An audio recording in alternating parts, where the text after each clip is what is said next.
Pertama-tama kita semua mengetahui bahwa ada kekurangan anggaran ya 15 triliun. Tetapi kalau menurut saya mari kita koreksi diri.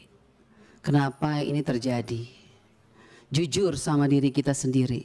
Anggaran yang sudah diberikan begitu banyak tahun 2024 apakah sudah digunakan dengan baik atau tidak? Jangan kalau dikurangin kita sedih, tapi waktu dikasih banyak kita tidak menggunakannya dengan baik. Kenapa saya mengatakan tidak melakukannya dengan baik? Karena sampai hari ini Pak Menteri berulang kali saya katakan bahwa masih banyak persoalan terhadap realisasi anggaran dan penyerapan anggaran APBN itu ke daerah. Baik transfer daerah, itu banyak persoalan. Mau masalah guru, sampai sekarang guru P3K yang sudah lolos P3K sampai sekarang belum dikasih SK. Provinsi NTT belum, mereka belum terima SK. Kedua, guru-guru daerah terpencil masih banyak yang belum terima juga tunjangannya. Ketiga, banyak bangunan-bangunan sekolah yang masih terbengkalai padahal dari 2021 anggarannya. Wow.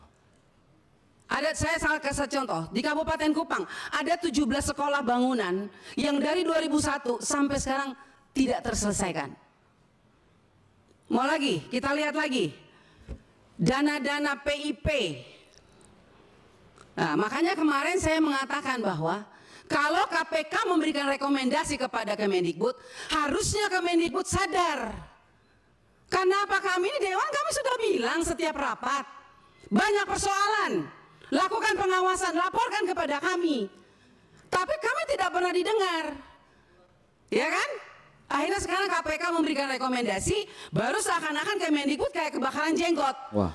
Bahkan kami anggota pemangku kepentingan mau diatur sama Kemendikbud untuk melakukan verifikasi oleh dinas. Loh, Anda sebagai kementerian mau nggak dilakukan verifikasi sama dinas? Jangan suruh dinas, jangan suruh apa yang kita usulkan harus dilakukan verifikasi oleh dinas. Kita ini lembaga tinggi negara, wakil rakyat. Kita yang menentukan anggaran di Indonesia ini. Bagaimana kepala dinas bisa memverifikasi data yang kita berikan? Anda sebagai kepala kementerian mau nggak diverifikasi sama dinas? Bapak Ibu ini kan orang-orang pintar setahunya saya di Kemendikbud. Orang-orang berpendidikan. Kok bisa salah mengambil kebijakan? Anda mengeluarkan Perseksjen yang di mana poin nomor 3 dikatakan bahwa data yang direkomendasikan sebagaimana dimaksud pada huruf B diverifikasi oleh Dinas Pendidikan. Loh, kita ini pemangku kepentingan usulkan itu dari Dapodik sekolah. Dapodik itu harusnya kan, makanya tadi Pak Andre bilang, operator sekolah itu diperhatikan. Karena semua itu dari operator sekolah. Kepala sekolah aja kadang-kadang tidak tahu apa yang terjadi dilakukan oleh operator sekolah. Dinas Pendidikan juga nggak tahu. Nah, kementerian juga, jadi kalau mau melakukan verifikasi, harusnya kementerian melakukan verifikasi terhadap dinas, dinas lakukan verifikasi terhadap kepala sekolah, hasil verifikasi itu baru diberikan kepada kami. Itu jangan dibolak-balik.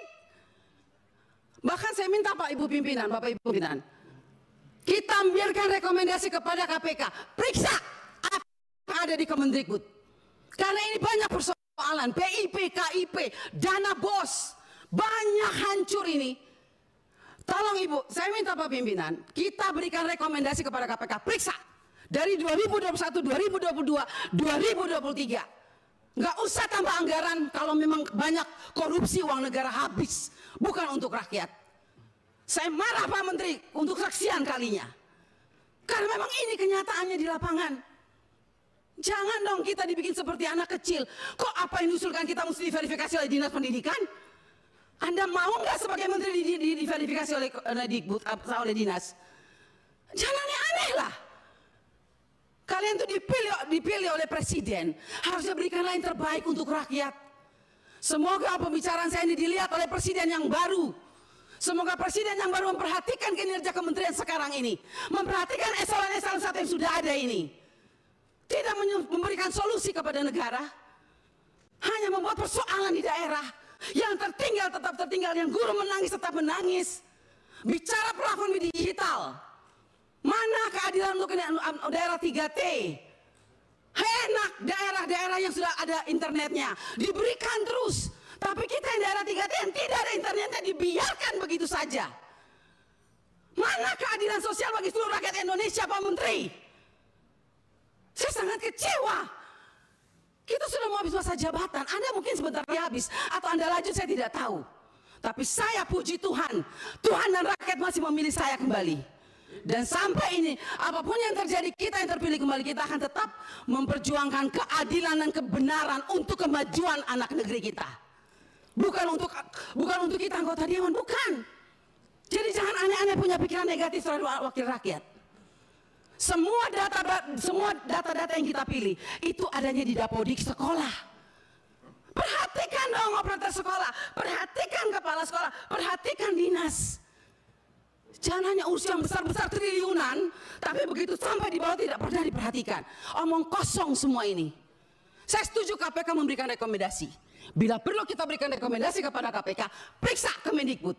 Biar kita lihat siapa yang bobrok, siapa yang mencintai negeri ini sebetulnya. Wakil rakyatkah atau mereka? Jangan begitu dong. Bikin Persekjen memalukan, Bu Sekjen. Ya iyalah, Anda jangan senyum. Anda membuat Persekjen, tidak mikir, masa kita diverifikasi oleh dinas? Mending kalau kepala dinasnya bersih. Kalau kepala dinasnya justru yang mencuri uang PIP, bagaimana Ibu?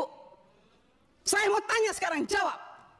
Apa Anda pikir semua kepala dinas bersih? Oh tidak. Mari kita buktikan. Mau? Kita turun, kita buktikan, kita tanya jangan sama kepala dinas. Tanya sama penerima PIP. Itu baru bisa dapat jawabannya. Kalau Anda hanya turun hanya di dinas, semua jawabannya bagus. Tapi coba turun ke rakyat. Turun ke penerima orang tua. Kalau nggak lihat itu orang tua punya air mata. Omong kosong. Nama ada, SK ada, uang nol. Sampai hari ini. Baik. Jadi kalau kita mau bicara soal anggaran, Pak, jangan ditambah. Tuhan juga tidak ingin semua uang negara ini hilang. Saya yakin dan percaya sampai ini anggaran turun. Karena Tuhan itu lihat air mata orang miskin. Jadi kalau anggaran turun jangan marah.